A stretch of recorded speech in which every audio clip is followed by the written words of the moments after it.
Hey, so I recently helped a first-time home buyer find their very first home. That's so exciting for me as a real estate agent to help that first-time home buyer, because I know it was a really big deal when I was a first-time home buyer. If you would like to see what that process is like, follow me and I'll show you. Hey there, so here I am. I am doing some previews for a young man who is buying a property for the first time. Sun right in my face. And I am at a little townhome that is in the Meadows area. And he is looking under $300,000, which right now that is really hard to find. So this one is, and if you need anybody to help you look or just have any real estate questions at all, let me know. I'll be happy to help you, and come with me on this journey. See if we can find him a house.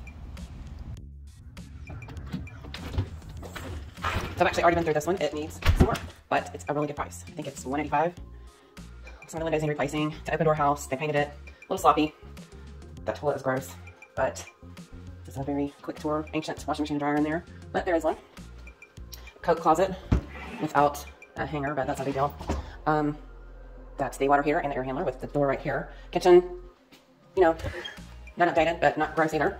This is, I guess, supposed to make your house look bigger, W. It's actually nice and open. It's got this nice thing. This is a throwback to the 80s, the quote wet bar. It even has a wood burning fireplace, and then it has a little back porch and a teeny outside area. So I guess if you have a dog, you have to take it for a walk, or I guess you let it out there. I don't know if you can put fences up here. We have to find out. And then it has a new carpet. It has new paint, new carpet at least.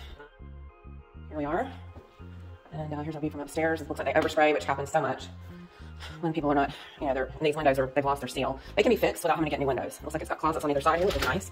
It's a 2-bedroom, 2 full bath. These are ancient, but not really that big deal to replace, believe it or not. Ancient medicine cabinet, they sell those at Lowe's. And, nothing's been updated, but it's not gross, it's not disgusting. I've seen way worse. Time to go to the next one. Done.